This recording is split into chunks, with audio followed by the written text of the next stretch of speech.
Hey guys, welcome back to the channel and welcome back to another horror movie review. Now in this video today I am going to be taking a look at a Nightmare on Elm Street Part 2, Freddy's Revenge, and giving it my honest review. So, A Nightmare on Elm Street Part 2 follows a boy named Jesse who was moved into Nancy's old house with his family.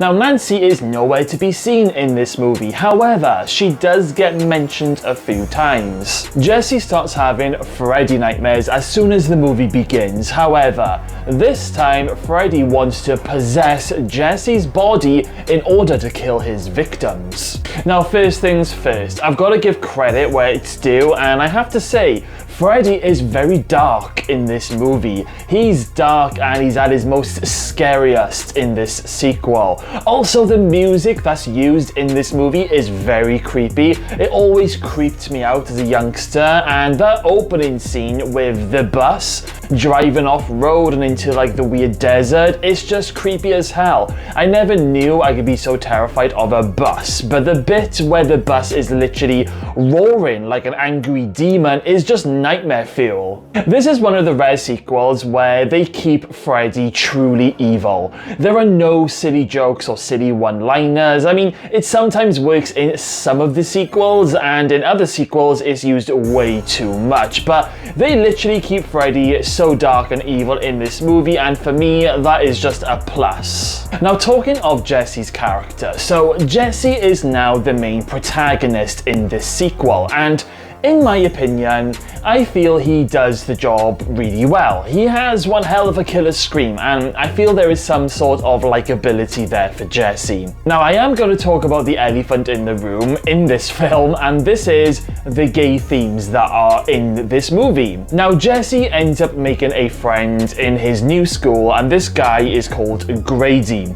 But before they become friends, they end up having a fight during a baseball game, and they pretty much end up rolling around on the ground on top of each other, and it looks very homoerotic. They pretty much look like they are just humping the hell out of each other rather than fighting. There are also many subtle gay moments in this movie, not just between Jesse and Grady, but there is a scene where Jesse leaves his house in the middle of the night, as you do, and he goes to this underground dingy nightclub, which is some sort of leather fetish bar. At least that's what I think it is. It raises many questions as to why Jesse is there. Not only that, but Jesse ends up running into Coach Snyder in this bar, and he's all done up in leathers. Like, what? Coach Snyder then drags Jesse back to the school gym and forces him to do laps around the hall in the middle of the night. It's a little bit odd.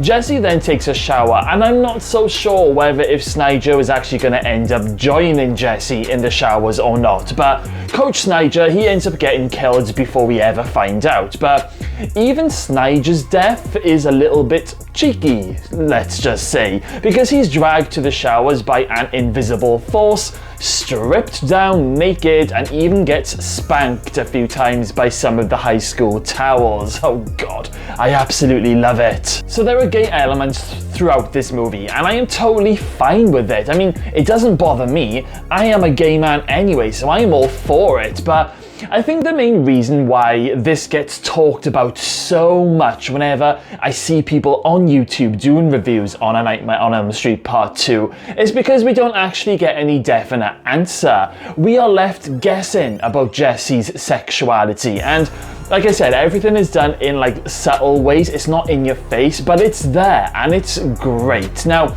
I believe this movie was actually voted as one of the best gay horror movies of all time, or at least it certainly made the top 10. Anyway, aside from the gay elements, how does this movie actually match up to the original? Because it would take a lot to beat the original Nightmare. Well, let's take a look at some of the nightmare scenes in this movie. It's basically just Jesse who has nightmares about Freddy in the whole of this movie. None of Jesse's friends have nightmares, which is very odd because in every other nightmare movie, all of the kids on Elm Street, they're all having scary dreams, but No, in this one, it takes a completely different direction. Like I said, Freddy wants to take hold of Jesse's body and use Jesse's body to kill the kids on Elm Street. Now, it's not really explained why Freddy can't just kill kids the normal way, like he did in the last movie, but it's an interesting idea. But I will be honest, I'm not a huge fan of this part of the storyline. The only good thing about this storyline is the epic scene that we get where Freddy ends up coming out of Jesse's body, and it's so gruesome. I can remember when I first saw this scene, it freaked the hell out of me. It was like nothing that I'd ever seen before at that time of my life. Freddy's knives start coming out of Jesse's hands, and at one point you even see an eyeball looking out of Jesse's mouth. Freddy then just rips himself out through Jesse's stomach, and it's like really disturbing with the mix of like intense music that they're using. It's pretty amazing. There is another side to this movie that I know pretty much pisses me off, and a lot of the other Nightmare fans, and it's the pool party scene. So when Freddy comes out of Jesse's body for the second time in Lisa's house, Freddy ends up going on a killing spree in this pool party, but none of the kids are actually asleep. Basically, when Freddy takes over Jesse's body, he can basically go around killing anyone in the real world, which is just a little bit of a mind boggle. I was actually watching the Elm Street documentary a while back, and I can remember them saying that Wes Craven absolutely hated this idea and this scene because it just broke all of the rules and it made Freddy not scary during this scene, which I have to agree. I think this is what lets this movie down. The fact that the only person having nightmares in the whole movie is Jesse. Also the fact that we get this ridiculous pool party killing spree scene. And also the lack of death scenes. I mean, the first death scene doesn't actually happen until around the 36-37 minutes mark into this movie, and that's the death scene with Coach Snyder. This movie just frustrates me because this is probably the darkest Freddy that we get in the whole franchise that stays true to the original. The music and soundtrack is great, it's terrifying, it's intense, but then it's the storyline that they went with that just lets the movie down. I mean, I do enjoy watching this film, but at the same time it really frustrates me the more I see it. I like what they were trying to do, but I just think there could have been a better way around it. I mean, I'm no expert, but I'm sure they could have done something different. The movie definitely needed some of the other kids having nightmares, not just Jesse. I liked Lisa's character. I think she's great in all of the scenes that she does, and she even becomes the hero in the end when she goes to the boiler room to help defeat Freddy, when she ends up like declaring her undying true love for Jesse. Grady is okay. I kind of like the friendship that he has with Jesse. I even like the undertone bromance thing that's going on between these two, but we just don't really see enough of Grady. Maybe if Grady had a few nightmare scenes, it would have been a little bit different. And then there's that girl character. I literally can't even remember her name. That's how like insignificant I felt that her character was. Like, what was even the point of her apart from that silly jump scare ending? Far too many main characters survive in this movie, in my opinion. I think the only real deaths that we get to see is Coach Schneider and Grady. There is a huge pool party massacre, but these are teenagers who we don't even know. Like, we ain't got a clue who these people are, which means that we don't really care.